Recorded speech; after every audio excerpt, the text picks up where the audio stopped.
Hi friends, welcome to spice balance by Shalini. ഇതൊരു കൊച്ചു video ആണ് കേട്ടോ.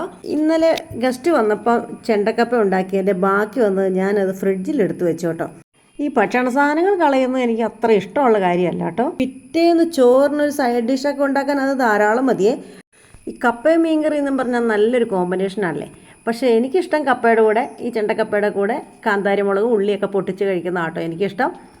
അപ്പോൾ എന്തായാലും ഞാൻ ആ തലേന്ന് എടുത്ത് വെച്ച ആ ചെണ്ടക്കപ്പ ഒന്ന് നൈസായിട്ടൊന്ന് അരിഞ്ഞെടുക്കുകയാണ്. ഒത്തിരി പൊടിയായിട്ടല്ല, എന്നാലും ഇളക്കിയാലൊന്ന് അടന്നു പോകാത്ത രീതിക്കുള്ള കന്നത്തിൽ നമ്മൾ അരിഞ്ഞെടുത്തു.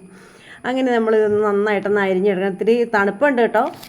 ഈ തണുപ്പോടെ തന്നെ നമ്മൾ കട്ട് ചെയ്തെടുക്കുമ്പോൾ അത് അടന്നു പോകാതെ ഇരിക്കും കേട്ടോ. അത് അങ്ങനെ ഞാനതെല്ലാം ഒന്ന് കട്ട് ചെയ്തെടുത്ത് മാറ്റി വെച്ചു. ഒരു സവോള എടുത്തിട്ടുണ്ട്, ഒരു മീഡിയം സൈസ് സവോളയാണ്. അതൊന്ന് ചെറുതായിട്ടൊന്ന് അരിഞ്ഞെടുക്കുകയാണ് കേട്ടോ. നൈസായിട്ടൊന്ന് കട്ട് ചെയ്തെടുക്കാം. അത് രണ്ടായിട്ടൊന്ന് കീറിയിട്ടാണ് ഞാൻ എടുത്തിട്ടുള്ളത്.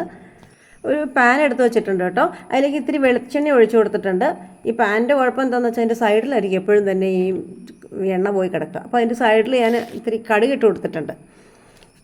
ആ കടുക് ഒന്ന് പൊട്ടിക്കഴിയുമ്പോൾ നമുക്ക് നമ്മുടെ മട്ടയരിയില്ലേ, നമ്മുടെ ചോറുണ്ണുന്ന കുത്തരി, അതൊരു ശകലം ഇട്ട് കൊടുത്തിട്ടുണ്ട്. അപ്പോൾ ഈ കടുക് പൊട്ടുന്നതിനോടൊപ്പം തന്നെ ഇത് എവിടെ കിടന്നാൽ നല്ല ആ എണ്ണയിൽ കിടന്നാൽ നന്നായിട്ടൊന്ന് മുരിഞ്ഞു വരും. അപ്പോൾ ഈ ചാനൽ ആദ്യമായിട്ട് കാണുന്ന കൂട്ടുകാരെൻ്റെ ഈ ചാനലൊന്ന് സബ്സ്ക്രൈബ് ചെയ്യുക. ആ ബെല്ലൈക്കൻ്റെ ഓൾ ബട്ടൺ കൊണ്ടൊന്ന് പ്രസ് ചെയ്യുക, ലൈക്ക് ചെയ്യുക, ഷെയർ ചെയ്യുക, എന്നെ ഒന്ന് സപ്പോർട്ട് ചെയ്യുക. ഇനി ഇതിലേക്ക് കുറച്ച് കറിവേപ്പില ഇട്ട് കൊടുക്കാം. അത് നന്നായിട്ടൊന്ന് കരിവേപ്പിലയും കൂടി നന്നായിട്ടൊന്ന് ഫ്രൈ ആവണം. ഇനി നമ്മൾ ഈ അരിഞ്ഞു വെച്ചിരിക്കുന്ന സവോളയാണ് ഇട്ട് കൊടുത്തിട്ടുള്ളത് കേട്ടോ. അത് നന്നായിട്ടൊന്ന് വഴറ്റിയെടുക്കണം. ഇനി ഇതിലേക്ക് കുറച്ച് ഉപ്പിട്ട് കൊടുക്കണം. നമുക്ക് ആ സവോളയ്ക്ക് ആവശ്യമുള്ള ഉപ്പ് മതി. നമ്മൾ കപ്പ വേവിച്ചപ്പോൾ ഉപ്പിട്ടിട്ടുണ്ടായിരുന്നു, അപ്പോൾ അതനുസരിച്ചിട്ട് വേണം നമ്മൾ ഉപ്പിട്ട് കൊടുക്കാൻ കേട്ടോ. അപ്പോൾ നന്നായിട്ട് വഴന്നിട്ടുണ്ട്. ഇനി ഇതിലേക്ക് നമ്മൾ 2-3 പച്ചമുളക് ഇട്ട് കൊടുക്കണം. നല്ല എരിവുള്ള മുളകാണ് കേട്ടോ. അതൊന്ന് 2-3 കട്ട് ചെയ്ത് ഇട്ട് കൊടുക്കുകയാണ്.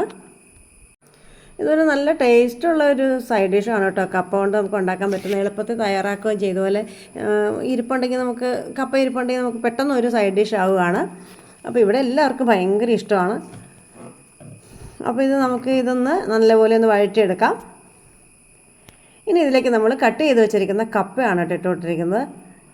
അത് നല്ലപോലെ ഒന്ന് സവോള ഇതെല്ലാം കൂടെ നന്നായിട്ടൊന്ന് മിക്സ് ചെയ്തെടുക്കണം. ഈ സവോള വഴുത് കഴിഞ്ഞാൽ പിന്നെ നമ്മളത് സിമ്മിലിടണം കേട്ടോ. നല്ലതുപോലെ മിക്സ് ചെയ്തിട്ട് നമ്മളതൊന്ന് അടച്ച് വെക്കണം കേട്ടോ. കാരണം കപ്പയിലൊരു തണുപ്പുണ്ടല്ലോ ഫ്രിഡ്ജിലിരുന്നാലേ. അപ്പോൾ അതൊരു 2-3 മിനിറ്റ് നമുക്കൊന്ന് അടച്ച് വെക്കണം. ഒന്ന് ആവി കയറണം നന്നായിട്ട് നല്ലപോലെ. ഇനി അതൊന്ന് എടുത്ത് നോക്കിയാൽ വീണ്ടും ഒന്ന് ഇളക്കി നോക്കി കഴിഞ്ഞിട്ട് വേണം നമുക്കിതിലേക്ക് ഇനി തേങ്ങ ചേർത്ത് കൊടുക്കാൻ. നമുക്ക് ആവശ്യത്തിന് ചേർത്ത് കൊടുക്കാം കേട്ടോ. കാരണം തേങ്ങ ചേർക്കുമ്പോൾ നല്ലൊരു ടേസ്റ്റാണ്. തേങ്ങ എന്തോരം ഉണ്ടെങ്കിലും നല്ലൊരു ടേസ്റ്റാണ്. അപ്പം പച്ചത്തേങ്ങയും കൂടെ ആയതുകൊണ്ട് നല്ലൊരു സ്വാദാണ്. അപ്പോൾ അതിൻ്റെ ആ എണ്ണമയം എല്ലാം കൂടെ അതിലേക്ക് പിടിക്കുകയാണ് ഈ കപ്പയിലേക്കൊക്കെ. അപ്പോൾ അതും ഒന്ന് അടച്ച് വെക്കണം. ആ തേങ്ങ ഇതെല്ലാം കൂടെ ഒന്ന് ഒരുമിച്ചൊന്ന് വേവാൻ വേണ്ടിയിട്ട്. എന്നിട്ട് നമുക്ക് നല്ലപോലെ ഒന്ന് ഇളക്കിയെടുക്കണം. ഇനി കുറച്ച് കറിവേപ്പിലയും കൂടി ഒന്ന് തൂളിയെടുക്കുക. ഇനി കുറച്ച് വെളിച്ചെണ്ണയും കൂടെ അതിൻ്റെ മേലെ ഒന്ന് ഒഴിച്ചു കൊടുക്കാം. അപ്പോൾ നമ്മുടെ കപ്പത്തോരൻ, വെള്ളക്കപ്പത്തോരൻ റെഡിയായി. ചോറുണ്ണാനൊക്കെ നല്ല ഒരു സൈഡ് ഡിഷാണ് കേട്ടോ. വെറുതെ കഴിക്കാനും നല്ലതാണ്. ഇനി മീൻകറിയുടെ കൂടെ നിങ്ങൾക്ക് കഴിക്കണമെന്നുണ്ടെങ്കിൽ അതും കഴിക്കാം. അടിപൊളി ഒരു സൈഡ് ഡിഷാണ്. നല്ലൊരു ടേസ്റ്റുള്ള ഒരു ഐറ്റമാണ്.